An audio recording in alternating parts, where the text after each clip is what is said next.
This is Cerebral Cinema. Movies of the mind.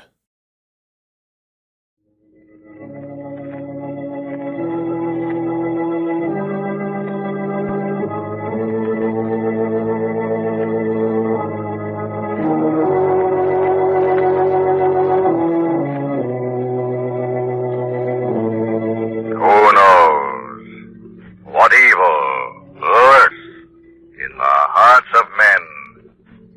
The shadow knows.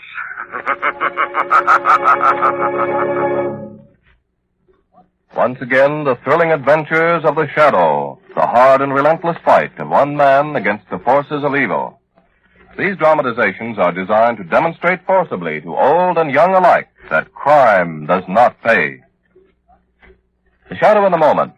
At first, motorists look out when it's dark out. National Safety Council records show that dusk to dawn hours have only 1/3 of the traffic, but 2/3 of the fatal accidents.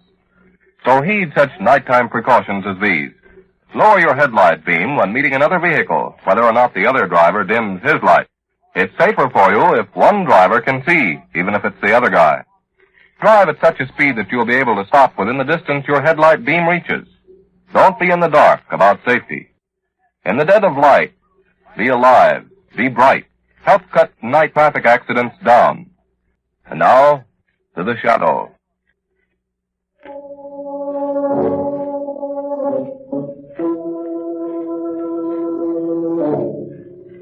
The Shadow, who aids the forces of law and order, is in reality Lamont Cranston, wealthy young man about town. Years ago in the Orient, Cranston learned a strange and mysterious secret. The hypnotic power to cloud men's minds so they cannot see him. Cranston's friend and companion, the lovely Margot Lane, is the only person who knows to whom the voice of the invisible Shadow belongs. Today's drama, A Mask for Murder.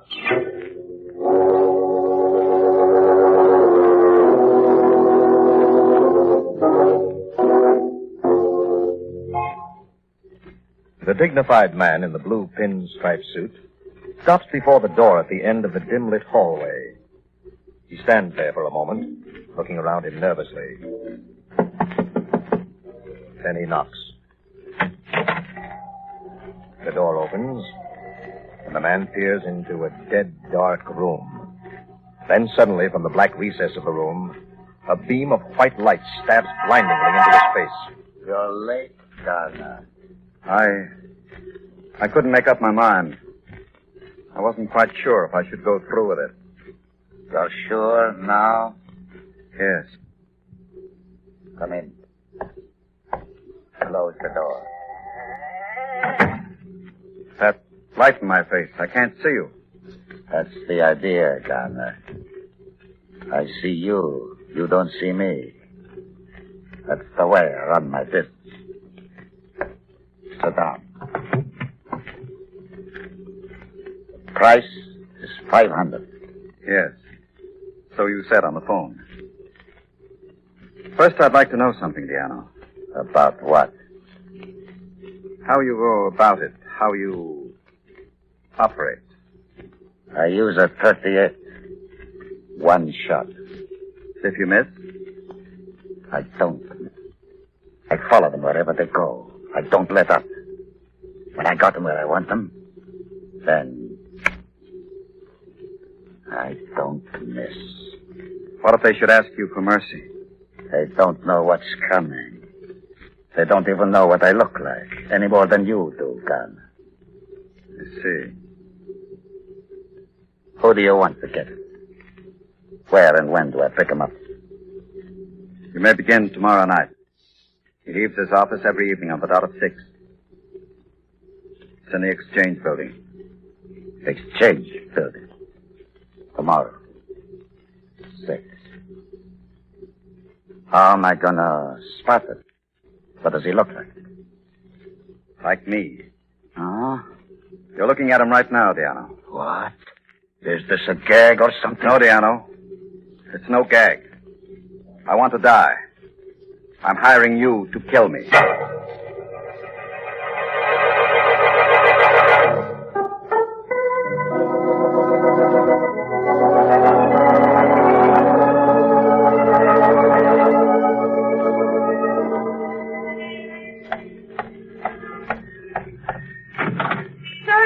up with the hairdresser.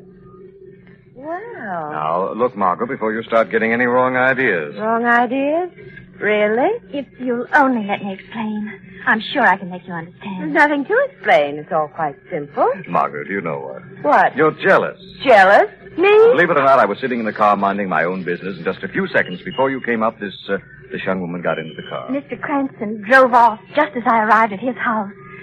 I followed him here. This is Mrs. Garner, Margot. She's in considerable trouble. Oh, I'm sorry. I'm afraid it's very serious. Serious? Yes. You can tell us all about it on the way over to your home. Your husband's at your apartment now, isn't he? Yes. Oh, I'm so worried. I had no idea that Frank was in such business difficulties. And the difficulties have something to do with his life being in danger, Mrs. Garner? He felt that he couldn't face public embarrassment. So he hired a professional gunman named Diano to kill him. He paid to have himself murdered? Yes. He just told me about it this afternoon. Now he sees how wrong it was. Now he wants to live. That's why I've come to you, Mr. Cranston. Oh, please, we'll have to hurry. It's long past 6. Every second counts. But, Mrs. Garner... Mr. Cranston, before it's too late.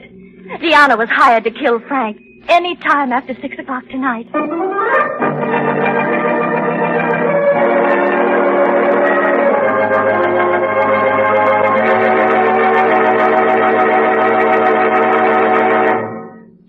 Frank! Oh, Frank! Frank! Mr. Cranston, he's not here. Frank's nowhere in the apartment. He said he'd be waiting here for us. He's dead. Frank's dead. Now, Mrs. Garner, you mustn't think anything like that. He wouldn't know him any more than a passerby. Come on. What? Behind you on the terrace, a man. Well, stand where you are. Frank! Oh, Frank, darling, you're all right. Oh, Sarah, who are these people? you can put the gun away, Frank. This is Miss Lane, and this is Mr. Cranston. Oh, Cranston, thank heavens. You might show your gratitude, Mr. Garner, in a more concrete form Huh? by putting that automatic away, as your wife suggested. Oh, I'm sorry. Yes, the gun, of course. Frank, what happened? Where have you been? In the streets. I don't know for how long. Seemed like hours. Why didn't you wait here? Piano came here. Oh. I saw his shadow move out on the terrace. I was almost out of my mind. I ran through the streets. I couldn't see him, but I could hear his footsteps behind me. I didn't know what to do, where to go. I ran down side streets and through back alleys. I finally shook him off. But he'll find me again. I know he will. Oh, Frank. There was only one sure place for Mr. Garner to hide until Diana's captured. I think I have just the spot we need for Mr. Garner. He won't be able to get to me, Mr. Cranston, eh? That's right, Mr. Well, look here. Faced your own life in danger. It wasn't very brave, and it wasn't very wise of you. Your wife asked me to help you, and that's just what I'm doing. Sorry, Cranston. Right. Stay in jail until I notify you. Mr. Garner will be down to... Right, Mr. Cranston. And thank you again. Hello? Mr. Cranston, this is Mrs. Garner. Oh, yes, Mr. Garner. May I speak to Frank, please? What? Isn't he there? Here, of course not. Your husband's in jail. You know that. I had him put there last night. Then it's happened. Diano, What are you talking about? I'm at the jail now. I came to visit Frank this morning, and he's not here. That? They said he was bailed out less than an hour ago.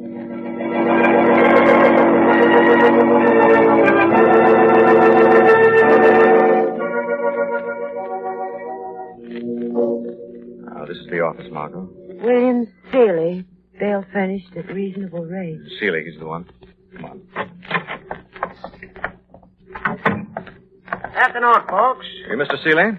That's who I am, Mr. Willie Seeley. What can I do for you? I think you can help us. We're interested in a bail bond. Then you come to the right place, folks. Just like it says in the door, bail furnished at reasonable rates. Honest Willie Seeley, I'm known as in the trade. Yep, honest, and a mouth closed tighter than a miser's fist. Everything done here on a confidential basis. Here, sit down, folks.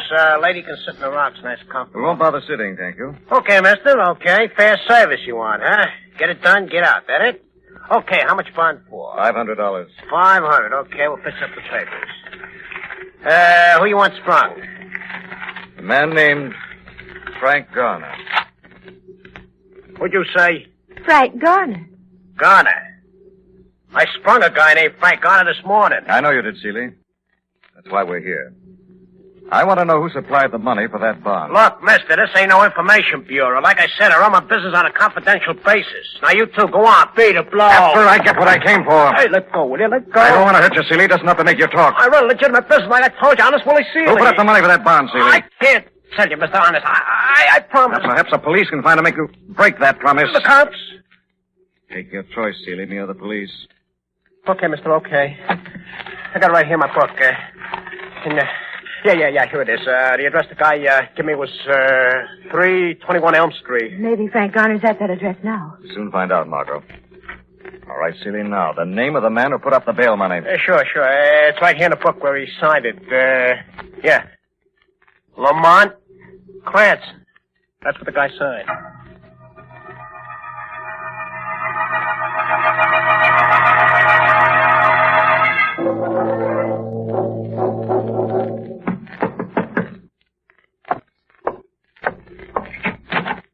Yes, what is... Hello. Who are you? Don't know the face. The voice. You remember the voice, don't you, Garner? Diana. That's right. Diana. How did you get here? I told you, Garner, I get around. Diana, wait, please. Put that gun away. You're a tough guy to keep up. Diana, listen to me. It's not supposed to be like this. It's all a mistake. In my business, no mistake. I don't want to die. I changed my mind. A deal's a deal. That's the way I run my business. You don't understand. I can explain. Diana, please. Please, for heaven's sake, don't.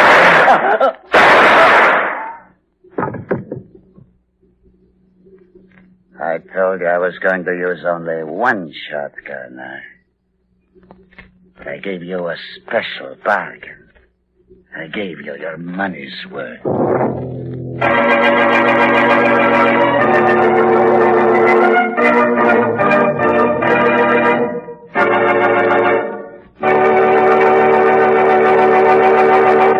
Between now and Election Day, give a lot of thought to the men you're going to vote for. Too many of us take for granted our right to vote. Either we don't vote at all, or maybe we vote without giving much thought to the men we put in power. And it's wrong. It's all wrong.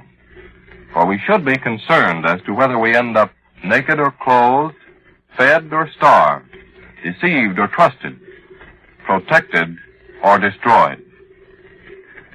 Remember, our right to vote is one of our American freedoms. It's up to you and to me, to all of us, to guard it carefully. For freedom is everybody's job. So be sure to vote and think well about the issues you're voting on. Now to the shadow.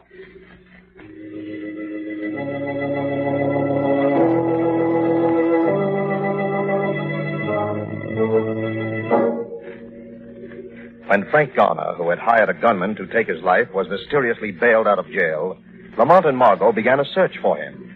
The search ended with the discovery of Garner's bullet-riddled body. Now we find Lamont and Margot with Mrs. Garner in the bleak identification room of the city morgue. All right, Margot, bring Mrs. Garner over here. Please, Miss Kane. I can't. I just can't go through it.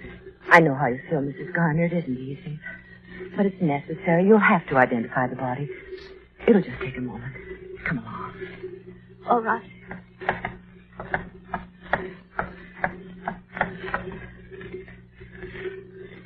Frank. Oh, Frank. Frank. It's only a formal question, Mrs. Garner, for the police record. Do you positively identify this body as that of your husband, Frank Garner? Yes. Frank. That'll be all, Mrs. Garner. Margot will take you to the car. Thank you. I'm all right. I'd rather go alone.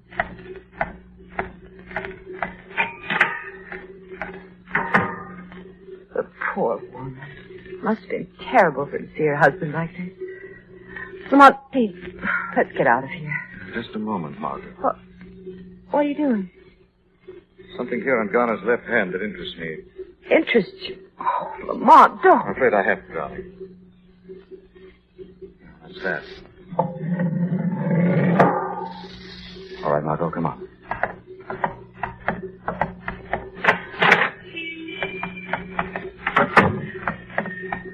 find something back there? Maybe a clue, Margot. I can't say yet. I still don't understand why your name was put down as the one who gave Seeley the money to release Garner. It's an obvious attempt to sidetrack me. And Deanna must have known you were helping Garner. Perhaps. I have an idea that bail bondsman is the answer to a few questions I have in mind. But what if he won't talk? He may keep something from me, Margot, but I'm sure the Shadow can find a way of getting the truth out of him.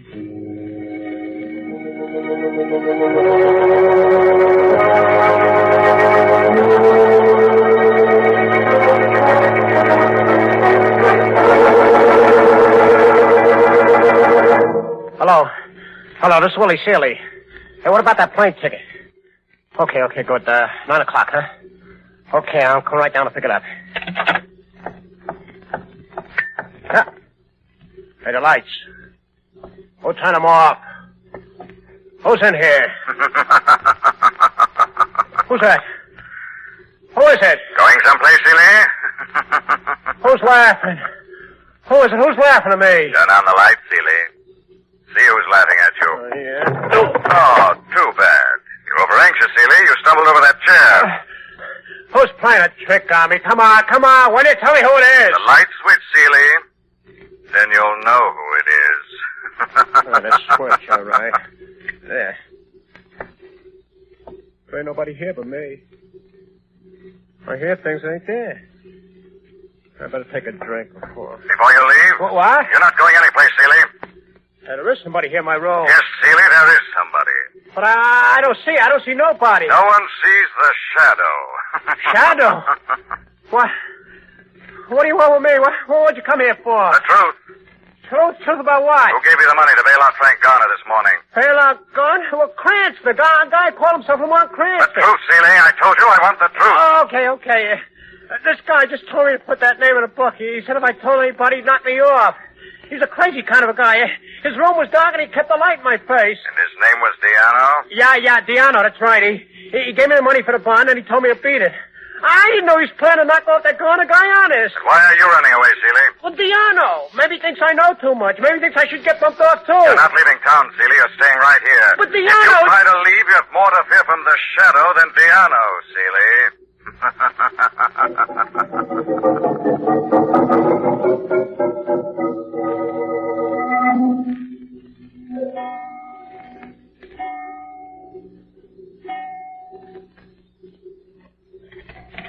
Huh? Okay, man. Shadow? You come back? Hey, who was it? Who's there? Oh, I'll find out. Touch that lamp, Seeley. Diano. Stay right in bed, Seeley. That's where you're going to die. In bed. No, please, Diano, please. Lie still, Seeley. It won't hurt you, bed. Oh, Diano, for the love of heaven. It won't hurt at all. The way I do it. Oh, Diano, wait. Oh, no! Oh! Switch on the light, Margot. Got it.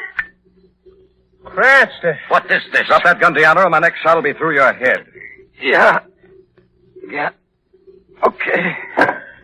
Cranston, huh? How'd you get here? I had a hunch, Diano, would pay you a visit, Seeley. Oh, it's lucky for me. He was going to knock me off. Diano's business is foreclosed as of now. I'm keeping his bankruptcy a secret just long enough here to make a phone call for me. Phone call? What are you talking about? A business call, Diano. A very important one.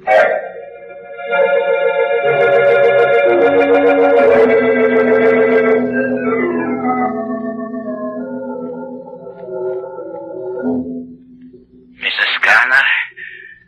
Diano. Is it over? Yeah. I took care of Seeley. All right, Diana. We'll have the money tomorrow. Is that Diano, Vera? Yes, Frank? Seeley's dead. We don't have to worry about him anymore. Everything's all set now. Excellent. Come on out here on the terrace, Vera. Well, don't you think we ought to be getting packed? No hurry, Vera. Come on out and have a drink with me. All right, Frank.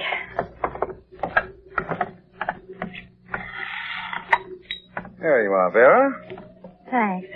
Now let's drink to us. If it's all the same to you, I'd rather not have a drink now. Why, darling, we have so much to celebrate. I know, but I'm frightened. I want to get away from here. I want to get away as fast as I can. Frightened? Why, we're on top of the world. After all, the least you can do is drink to the happy success of your very clever husband's very clever plan. Just that I'm so afraid something will go wrong. What could possibly go wrong now? The actor I hired and trained to double for me is dead in my grave. He was hammy, but quite good. Particularly in the voice impersonation. But Cranston still might find out. What can Cranston find out? You told me yourself he was taken in all the way. Seeley's dead. And now that I'm legally dead, I'll be able to enjoy the $80,000 I borrowed from the company. Yes, I'll be able to enjoy it all alone. Alone? Oh, I forgot to mention it, Vera. I did have a part of my plan I didn't let you in on. Oh. What are you talking about? You, Vera. I don't need you any longer. So what's the matter with you? You served your purpose quite well. Now, wait a minute. I had no intention of sharing the money with you. As a matter of fact, I've been rather tired of you for quite some time. Wait. You don't mean it, Frank. You're just saying that. You're joking. No. I'm serious. Dead serious. Stay away from me. You're going over that terrace rail behind you to the ground 10 stories below. No. You're committing suicide, Vera. Don't come near me. It'll be quite plausible. The grief over your dear departed husband was too much for you to bear. You took your own life. You won't get away with it. They'll find you out. Find me out? You forget, my dear Vera, I'm dead. You identified my corpse in the morgue. Frank, You'll be murdered by a dead man, but no one will know about it. No one, Connor? There's somebody here. Oh, please, save me. Go ahead, Connor. Push her off. Where are you? Go ahead, kill her. I'm no one. Just the shadow. The shadow. It was all his plan, all of it. I'm innocent. I had nothing. She's a liar. He was going to kill me. I was only trying to frighten her, just trying to get the truth out of her. Don't listen to him. I'll tell you everything. She's lying. She's lying to you. Everything. Believe me. Stop it, both of you.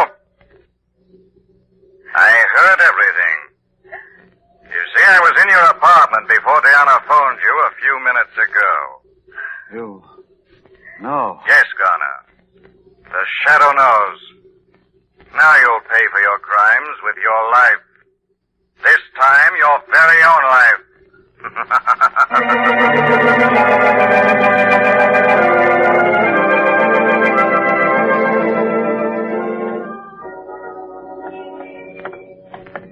Well, Margot, that ends the Garner affair. Now we can spend a pleasant evening devoted solely to Miss Margot Lane. I'll bet. Help me not even a mention of crime or violence, all right? Mm-hmm.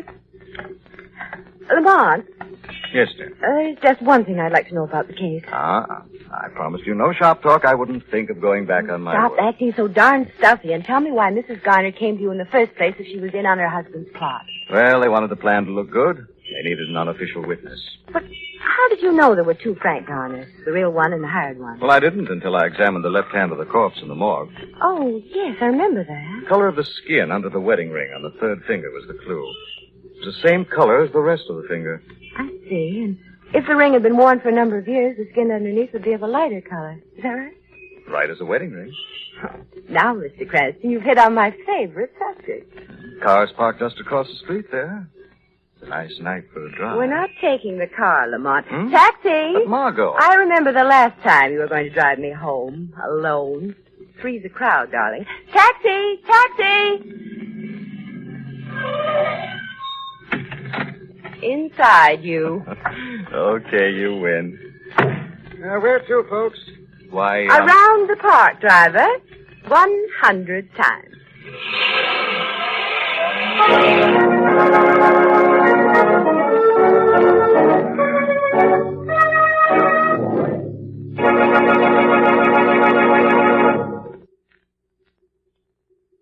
Young men, attention. Here is your opportunity to obtain a 4-year college scholarship at one of the leading colleges in the country. Your Navy has recently announced that the 3rd annual competitive examination for its officer college training program has been scheduled for December 11th, 1948, and will be open to high school seniors and graduates who are not less than 17 or more than 21 years of age on July 1st, 1949. Successful candidates will receive 4 years of college at the expense of the Navy, and in addition, they will receive retainer pay at the rate of $600 per year. Upon graduation, they may be commissioned as ensigns in the regular Navy or second lieutenants in the Marine Corps, and will be required to serve on active duty for a period of 2 years. Further information and application blanks are now available at all high schools, colleges, and naval recruiting stations. Don't delay. Apply now.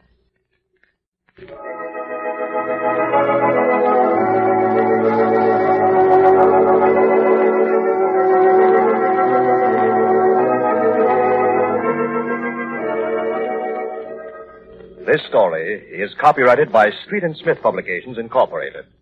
All names and places are fictitious. Any similarity to persons living or dead is purely coincidental. Listen again next week, same time, same station, when the Shadow will again demonstrate that The weed of crime bears bitter fruit.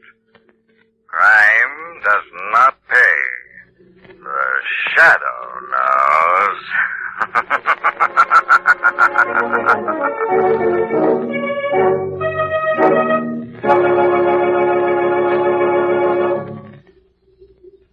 Next week, same time, same station, another strange and thrilling adventure in the Shadow's daring battle against the forces of evil.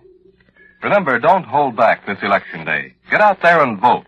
Your vote, soberly, thoughtfully cast, really counts. It will help put and help keep the right people in office. You have the freedom to vote. Vote to maintain that freedom. Freedom is everybody's job. The part of Lamont Cranston was played by Brett Morrison, Margot by Grace Matthews. This program came from New York. Stay tuned now for Quick as a Flash. This is the Mutual Don Lee Broadcasting System.